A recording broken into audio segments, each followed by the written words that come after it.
Before we get into today's episode, I just want to give a quick shout out to our sponsor, Edge Pizza Ovens. And I'll tell you exactly why I like these guys. George pulls up to your shop to bake your pizza, your dough, your sauce, your cheese, your toppings through their oven to show you the quality that you can get from that conveyor. It's not like you're shopping online for an oven or you got to go to a showroom and talk to a sales guy. We're talking about, let's see what your product does through the oven with a test bake. He loads up the test truck and drives to wherever you are. It is the best process I've ever seen when it comes to showing people what these ovens can do. And I'm not just saying it because they sponsored the show. I'm using an Edge oven here at the shop. You guys have seen it, love it to death. It literally changed how we run and how we operate as a pizzeria. So I encourage you to just check him out. If you want to see where George is headed, he's all over the country all the time.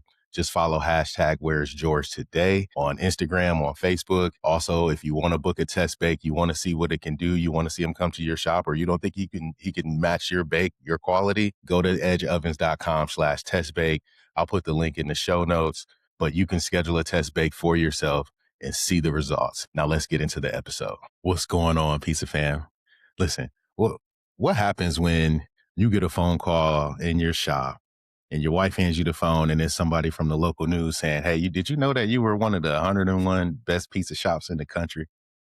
That's exactly what happened when Gary Wilson answered the phone, or when Gary's wife answered the phone and handed it to him. And one of the local reporters in Kansas City told him that he was on a list that he didn't even know about.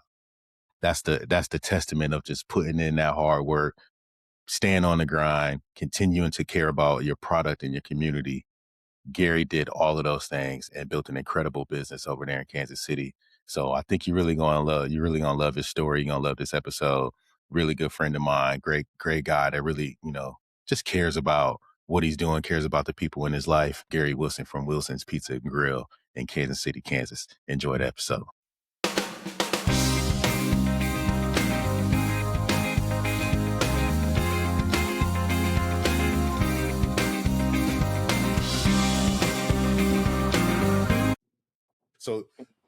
So you're only doing Facebook and TikTok? Are you running ads or you just doing all organic?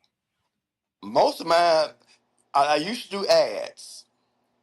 Then my popularity grew. I just started doing all organic. I just did a bunch of organic. And now, since I've been doing the frozen pizza, my son has started buying ads and different things for the frozen pizza and stuff. But so it runs on my Facebook page and my business Facebook page, and also on my TikTok page and all that. But I don't. Ads is just so expensive, and I I just I had kind of formulated something. I would ask people to share my stuff, and people would share, and I just believe in the organic over even over buying the ads, because ads are very expensive, eat into your money, and I tell you, man, when I I just do so good just organically. Yeah. Yes. How did you stumble upon that? Upon that just organic social media type stuff? Because like you had to get there, and then we can talk about it as we get to your story. But you've been there since '93, so it wasn't like this was like you just came in doing Facebook and TikTok, because those things didn't exist. How did you get to that point? I tell you, like when I first started doing business, like even when I first started the pizza game, I first started doing pizza in like 1992, 93, about 92, 93. When I first started doing pizza, and I would just get the neighborhood boys, and what we would do, we would just go out, and I would make like 10,000 flyers a week, man, at a print shop right across the street from me. We just pass flyers out day and night. Every morning, I pick these young kids up. We just go out, hit all the neighborhoods, man, just passing out flyers. Then I was doing this radio station called KPRS. I was doing radio, I did radio all the way up until 2011, and spent a lot of money on radio, and then but flyers. And then, like around like 2012, 13, I had a friend used to come in here. His name was Hood Star, and he would come in and he would always go live. Like I'm, he made music. He would always come in. I'd be back there making burgers or pizzas, whatever. I'm down here at Wilson's Pizza and Grill. He going live. So this is like 2011, 12, somewhere around there. So and I had an iPhone too. So I started going live myself. I said, man, I can go live on this thing. And this is the funny thing, my kids, But if they would come home from school when I was first started going live and stuff, they was in high school by that time.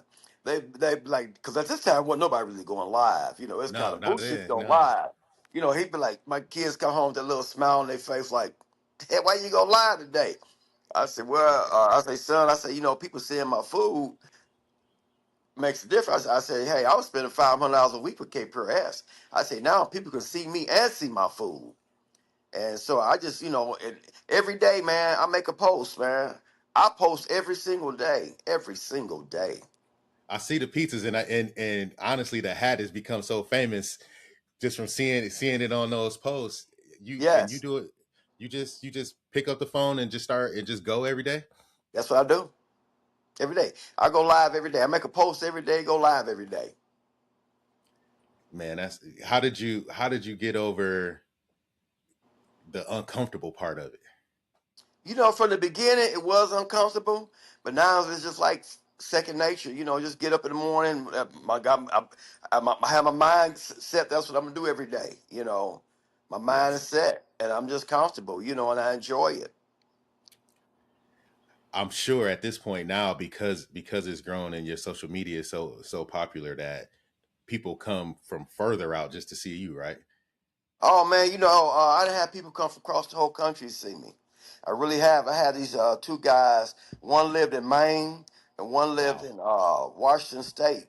I was on their bucket list. They went to college together. I was on their bucket list. They came in and ate with me. I done had a Wow. family drive in from Wisconsin on a Sunday just to eat with me. Yeah, I done had a whole lot of people come from a lot of different places, man. Had people call me from around the world calling me. Well, now, and with the frozen pizza, they can really have that interaction with you without even having to spend too much on the travel and getting there. Ex- That's just exactly. expanded your brand even more. Yes, it has. You know, the frozen pizza, man, people are calling from all over the country and ordering from all over the country. Hey, I got me a little pack down here in Florida. I appreciate you too. I, Yeah. I appreciate you. They're fire. They're Thank you. fire. Yeah. How did that happen? Just even deciding to do frozen, because that's not easy. That's a whole different ball game. It's a whole different ball game. Take a whole different dynamic to even do it. But see, in like 2001 and 2 and 3, I was in a store called the Hen House. I was out in Lee Summit, Missouri. I was inside of a store. And I made take and bakes there. And a lot of Okay. time, these people will come in and they would want their pizzas frozen.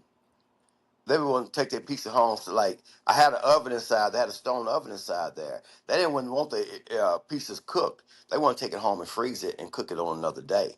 So I had been doing that, and then I stayed in that store until that store closed up. Okay. And then when I still had my original store going, so I had started making frozen pizzas for this gas station, one that was directly across the street from me. And then they had another store over in Kansas City, Missouri. I was making pizzas for them. This is like in 2011, 12, somewhere around there. So I always had wanted to do this frozen pizza thing, but you know, time and just really get it all together, getting your mindset you're gonna do it. So back over the summer, I went and bought all the equipment I need. Went and bought my packing machine and all that kind of stuff. I said, "Hey, I'm going to hit it this year. I'm gonna get started with it." So in Yeah. 2026, I got busy with it again. Yep. I love it. Let's kind of go back to the beginning, because I want to give the audience a real introduction into who you are and what you're doing over there, because it's really special. What I read was, in the early 90s, the big chains weren't coming to the community, to the neighborhood where you are. So you decided that you were going to open up your thing. Is that how that happened? Well, actually, I'm gonna tell you exactly how it happened. This is my father had opened up the store because we always had stores, little grocery store, corner store, and stuff like that. So my Okay. father opened up a store down here, 1801 Quindale Boulevard, in the Kansas City, Kansas. So he opened that store up, and he had tried to get my brother to run it. My brother didn't want to run it. So I was working a job at a company called Stanley Hardware, and I would ride past it going on my way to work or come home, and I saw that it was closed. So I said, "Hey, Dad," I went by and saw my father. I said, "I see you been closed." He said, "Yes, son, I think I'm gonna close that store on down." I said, "Well, let me take over." He said, "Well, you go and give it a shot if you want to." So I started had my job, and I was started doing the store at the same time. So this thing came out where the schools, Pizza Hut was delivering pizza to the schools. So they said, "Well, we ain't gonna come to the schools no more," and they already would not never delivering to the community. So I I had just started. That's when I started doing the pizza. Okay, because Yeah, Pizza when Hut would they were already trying to they were going to the schools, but they weren't going to the community. no, they wouldn't come to the community. So I had a slogan. I say, "If they want, Wilson's will." That's what I had on my And flyer. Yeah, if they won't deliver to you, Wilson's will. had you been making pizzas before that? Did you have pizza experience? I really didn't have no pizza experience. What? So I how did did you not. decide that pizza was the way to go? That's interesting. Well, let me tell you something. My first wife, we ate pizza every day. She loved pizza, so we would always go to Pizza Hut. But how I really got into doing pizza, first when I started with I was with Cisco Foods, and they had a pizza program, so I was using their stuff. So then I didn't like their stuff that much. So then we went with this guy named Ed Bruni. He owned a place called Gaetano's Pizzeria, and I was buying all my crust and sauce through him. And the guy was so good to me; he would always deliver it to me. I stuck with him all the way up until he passed, buying his product for him, and then I started making my own pizza sauce and pizza dough and everything. So you were helping another business while building your business. Right? Yeah. See, well, I never worked there. I was just buying his product from him. Okay. Yeah, I So never worked in a pizza place before. so that's the shortcut then. You didn't have to learn how to make dough and make sauce and do all these things. You Not at the chose the route beginning. of Not okay. till he died. Then I started making my own stuff. Yep. Man, that had to be pretty scary too, just knowing that all right, I gotta figure out how to do this business in a different way. Yeah. Well, it was kind of, but I was already working on it before he passed too, though. You know what I'm saying? Yeah. But and I had learned how to make my own, but I still stuck with him because he was so good to me. And I'm just that type of cat. Somebody good to me, I kind of stick with him. Yeah, no, don't fix it if it ain't broken. Exactly. Yeah. How did the neighborhood receive you back in those early days? I tell you, man, my neighborhood loved me, man. It really did. Because of uh I mean, I always been active in the community. See, because we always had businesses throughout the community, and then I grew up in the community, so I was always active in the community. You know what I'm saying? Yeah. I was always there. I was always a part of the community. Uh, I never let nobody go hungry. I fed families and different things like that. Never let somebody come in and say they're hungry. I'm gonna give you something to eat. I You always go do you that. you're not gonna be hungry here. No, you ain't gonna be hungry. Yeah.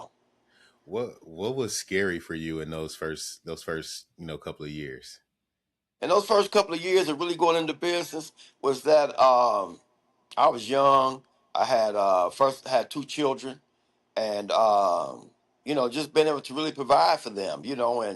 And then the most scary thing was when I left my job and started doing it 100%. How long did that take for you to say, all right, I can't do both of these things. I gotta go all in over here. It took me about 2 years. Okay. It took me about 2 years, yeah, before I Okay. said At that, that yeah. at that point, what were you able to replace your primary income from the business? Yes, I was. Uh huh. Yep. Well, that's awesome. What was the team like for you back then? Who did you hire first? Well, actually, I had a guy named Charles Porter that used to work for my father when we had our business down on Fifth Street.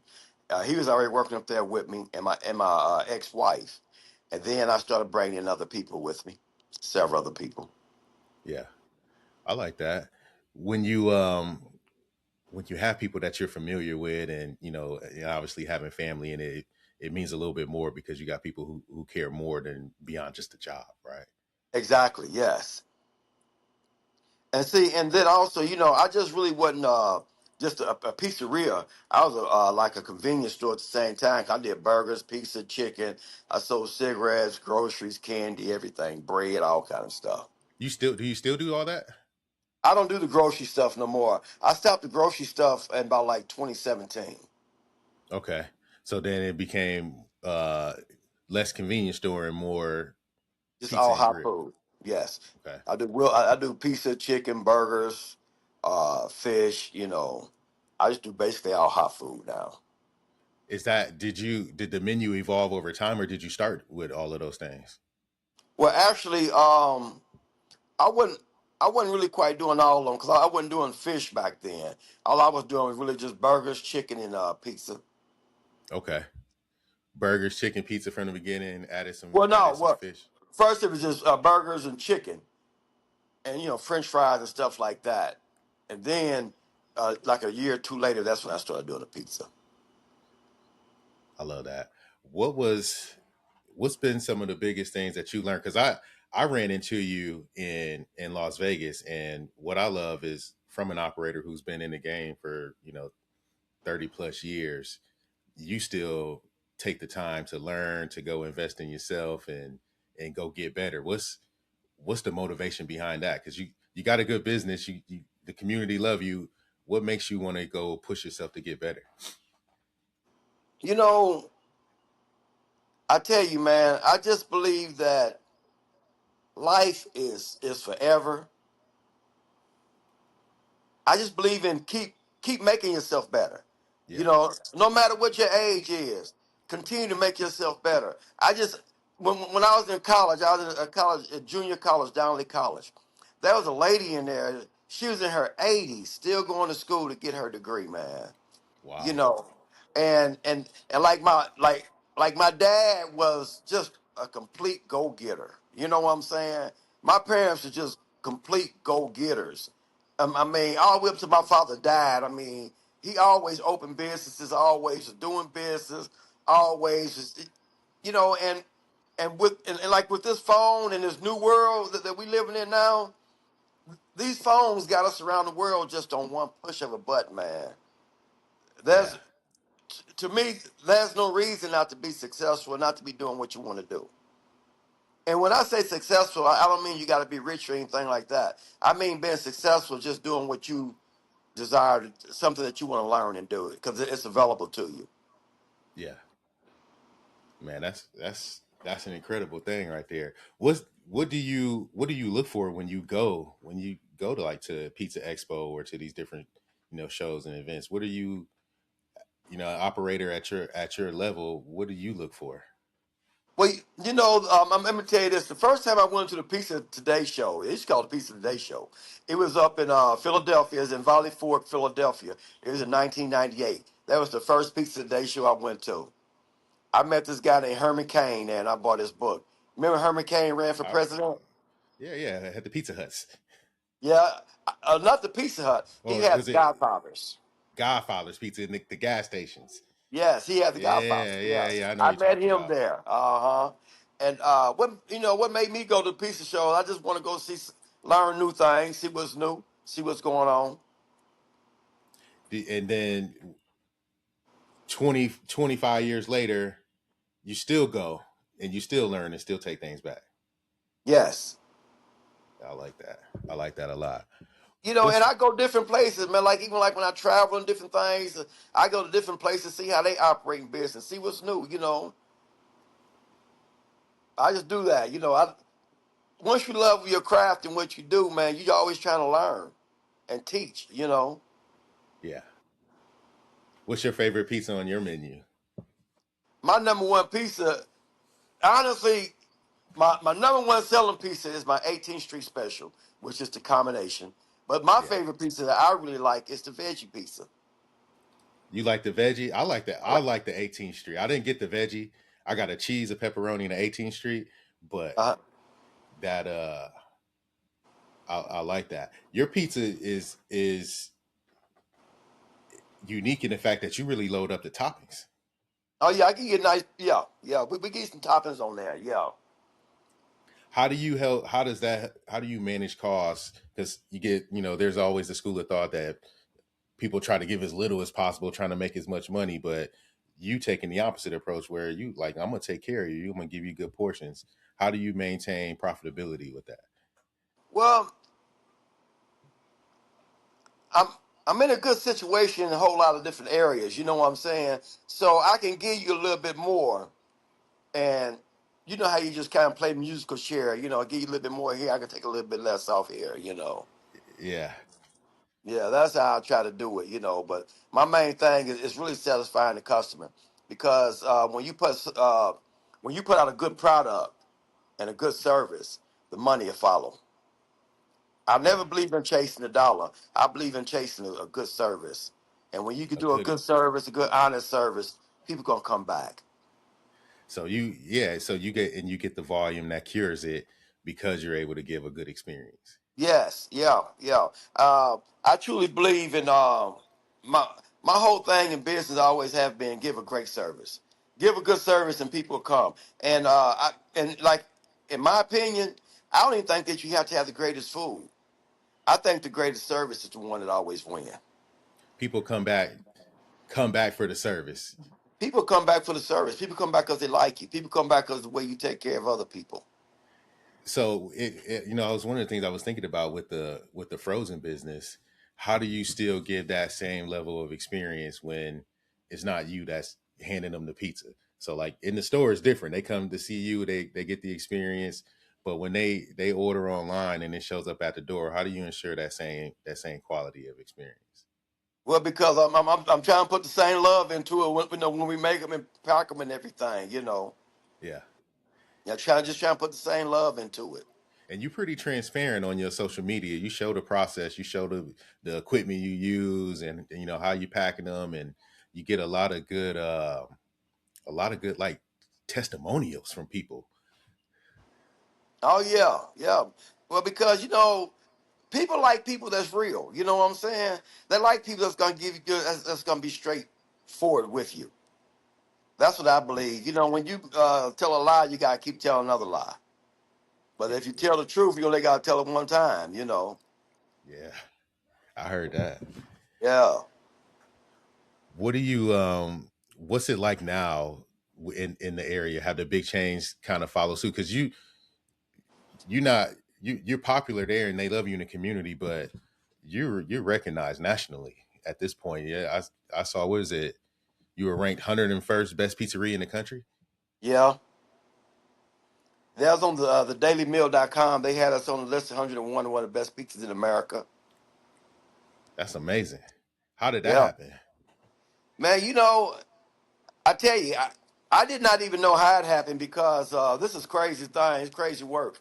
The lady had called had called the store, right? And my wife handed me the phone, and the lady from Kansas City Star newspaper. She said, "I got a alert across my phone of 101, one of the best pizzas in America." I said, "Okay." She said, and I looked down the list to see if any of my favorite places was on here, and she said you was the only pizza place in our area to even make the list. I said, all right, you know, and I said, hey, and that's how I found out. I didn't even know nothing about it. So, The news lady called me oh, that's from pretty Kansas cool. Star. Yeah, So out of, there's, at this point, probably 70, 80,000 pizzerias in America. Um, that's quite an honor. it truly is an honor. Just to even be on any kind of list, even be recognized anywhere. You know. And then especially being African American because we're not in pizza hardly nowhere in Right. my city or no other cities I know of Not that too we're many. really making pizza. Yes, and just to even make the list made me feel good. I love that. You also recognize as one of the top black businesses in Kansas City. Yeah, yeah. I put work in, man.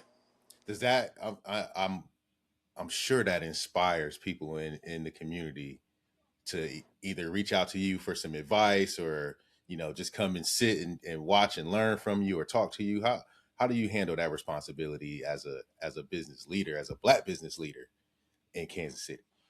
Well, I'm gonna be honest with you. I give it to them. You know, Hmm. I'm like an open book. I'm like I try to be like a teacher. To be honest with you. Like I'm open. Anybody can come and talk to me. Anybody. I mean, I'm like a business coach for real. You know what I'm saying? I got people from all over the country call me and people in the community. Hey, Gary, in 1998, when I went to the Piece of the Day show, met a partner of mine named Bernie Dickens. He lived down in Port St. Lucie, Florida. Now we drove to New York City, and I saw something in New York that I brought back to Kansas City I wanted to do. It blew my mind. I went in stores. We was in Manhattan. I would go in stores, and stores would have 3 or 4 businesses. All this, it'd be like a 1,200 square foot store. It might be 3 or 4 businesses inside there, And I said, man, so I come back, and my store is probably like 1,500 square feet. So I let people sit in, like set little shops up or sit outside on the sidewalk and sell and different things like that. Because a lot of times people don't have the finances to start opening their own door up. So I kind of give people different opportunities. I like that. I'm big You at doing that with people. Yeah. created a space for business owners to come, not just learn, but also do business. Learn and do business. Yes. Have an opportunity because of there's a lot of people don't have the finance to go into their own door. You know what I'm saying? To rent their own space or anything, but they got the ideal. Yeah. I appreciate you because you're one of the few people that pick up the phone just to call and say, I'm checking on you. And you call me and say, I don't want nothing. I just called to see how you doing, brother. Oh yeah, yeah. I do That's that with people sometimes. I Yeah. love that. I really appreciate that because it makes me wish that I could do it more and push myself to do that more for other people. But understanding that that's not something that just happens. People don't. You're one of the few people that just pick up the phone and call me. At least for me, that call me and just say, I don't want nothing. I just called to see how you doing. Oh yeah. Oh yeah. Yeah. That's love right there. A lot of times, men don't get that. You know what I'm saying? Just somebody Yeah. call, hey, how you doing today? Women get that. They even when you marry. One thing I've noticed, like when you marry, you still got your friends, but men don't talk to their friends like women do. Women don't lose their friendship. That's Men true. don't lose theirs either. But women, they ain't even got to be with them, but they still on their phone with them. I always keep communication. But Yes. you know, we men are different creature. We wrap ourselves in family and work and different things like that. It'll Yeah. take that sometimes. Hey, brother, how you getting along? You having a good day? I don't want nothing. I just call, see how you doing. I'll holler at you later. I, Yeah. I, I do a lot of people like that I fool with. Just call and check on you. I love that. I love that. And I appreciate it. Yeah. So that let that be a lesson to just more folks out there. Check on your people. hmm Yeah. Let me tell you this also. Like when I first started doing like the Facebook and all this kind of stuff, and TikTok, well, Facebook wasn't even around.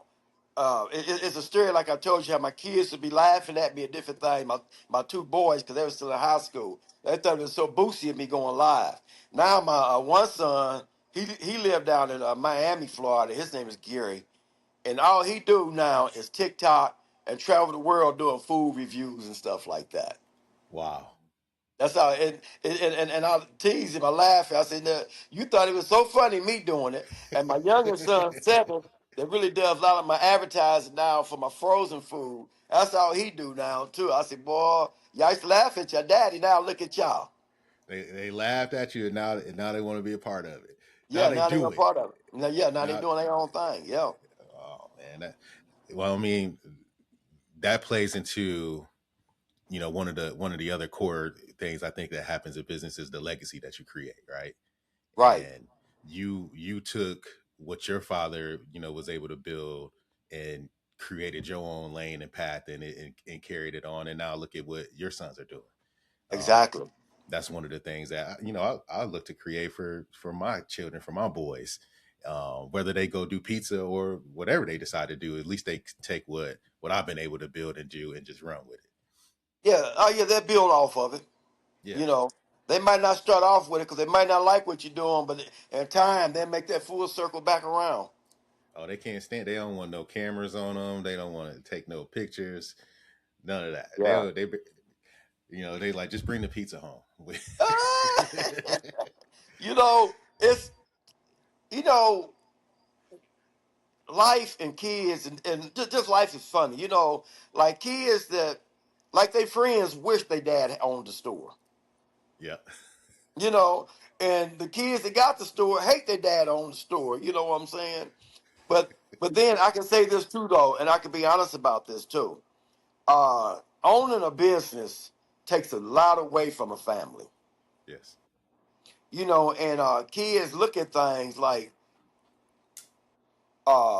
time, and they see that it's not the money that people really think it is owning a business. You ain't getting rich, but you're making Hmm. a living. You know what I'm saying? Right. And your kids see the reality of it, but the outsiders don't see it like that. They think you're rich. Yeah. Really, you just got big expenses. But you just got a lot of expenses. That's all you got. Yeah, I got more expenses than the average man, but that's it's it. but what comes home is just like everybody else. It's just like Um, everybody else. Yes, yeah, I think that's 100% accurate. My oldest is now starting to work. He's always worked in the stores and kind of did his summer thing, but now he's like actually working since he's 14. He can clock in. He's keeping track of his time. He's getting his paycheck, and I think he's got a different appreciation for it because he has his own identity there without me. In this new store that we're in now, it's close to the house. I can just drop him off, and he don't want me babysitting him in the store. He's like, just drop me off, and that's that's a cool. new one for me. You know what I mean? Because I'm used to just being there with him, and he knows how to make dough and make pizzas, and he's working the oven and cleaning, and doing things now. But now he's developing his own identity in the store and independent of me, and that's just to me, it's just like give me a little tear to see my baby in there working. Oh man, that's a great feeling. That's Yeah, a great feeling. It's a whole nother feeling when you got your own kids watching the money and everything else. yeah. It's a whole nother feeling. And he pays attention. He'll see me. He's like, "Who's in there today? Who working Oh tonight?" yeah, so yes, so yeah, yeah. I can appreciate that. I don't know what it's going to lead to if he's going to want to do this or you know understanding all the things that we do, but for the step that he's at right now, I'm really appreciating that the stage that Well, he's in. that's a good feeling, and if he look at it right, he can see he got a gold mine. That's what I say. If you look at it right, you know, You, sometimes you just got to pay attention to what you got and respect what you got, understand what you got. Sometimes you can't see it because it could be too close to you, but hmm hopefully he's seeing it. Yeah, and my other one, my middle son, he wanted to make some money this summer. He's like, I need to make like $400. I'm Uh like, huh. what you gonna do? So Right. he bought this little book at the book fair, and he decided he wanted to start a little bakery business. So he started making some different things, and I'm like, all right, here's what we'll do. I got the marketplace for you. You can sell any of your stuff in my shop, There in you our go. shop. So Yes. he's baking brownies, and like I'll buy all the material. Like I'll buy all your ingredients. I got everything. You keep all your money. So he's in the now. He gets one day, and today was he's gone today, but we'll go in on Monday, and he can just bake the brownies. I'm like, dude, I got everything you need. You got Man, all the what a blessing. ingredients. You got the kitchen. You got ovens. So we'll Everything bake you the need. brownies. We got bake the brownies, and he can set them out on the counter in the cooler, and he's got a clear path to his $400 now, and probably a whole lot more if he sticks with it and does it right. Um, but I love having that for the family where he can just I don't want to do allowance. You can do a business. Let's figure out how you can start something. Yes. Yeah. And and if he put his stuff on Facebook and different things like that, he'll go crazy. And I He think will he's go getting that. literally crazy. Yeah, he's getting a little spark because we made a video, and he's gone with a friend this weekend, or he's not back yet. But we made a video the other day, and it got a couple thousand views. But one of the comments was like, I go to school with him." So now he got that. Oh man, this might be something real. And his brother's It's like, "Who gonna said be. that?" I got a young lady that in 2018 I allow her to set up inside of here. First she wasn't setting up. She was bringing in these it's called cheesecake jars, and I started letting them bring them in. I was selling for her, and then I started allowing her to come in and let her set a little cold case and sell her stuff. Man, that girl sell $1,000 worth a day sometime in cheesecake jars That's and awesome. candy apples and stuff like that. Yes. Yeah, I love it, and that's what he doing. He just doing little souffle cups. It's a brownie shop, Uh It's huh. small, little tiny little piece. Not tiny, but it fits in, a little 2-ounce cup. And he's just like, man, we can sell them cheap. We can sell a lot of them. And it's been about a week and he sell out every day. See, that's what I'm saying. Yes, he gonna be at that $400 the first week. He He gonna be gonna get good. he gonna get there real fast, and then maybe he gonna have to cover his own costs. Well, believe me, he's gonna be able to do it real quick because he ain't got to pay no rent either. He gonna be okay. Yeah, he don't got no rent. We're covering all of his ingredients, all his food costs. He don't have Right. no, it's on the counter, so it sells itself. It's not like we putting any labor into it. It's just right out there, and I think he could clearly see the path now, and I like that because it may spark him to do even more, even spark his brother, or, one of his friends to try to do something, It's um, going to. and that's what I Yes, love. it's going to because it's even gonna spark him to even do something even greater. Hmm. Yeah, yeah. He gonna see that $1,000. Like, man, Dad, I got $1,000 in less than a month. He gonna be happy. Yeah. Yeah. How do I turn it into 2,000 or 10,000, Yes. and it Yeah. just grows from there.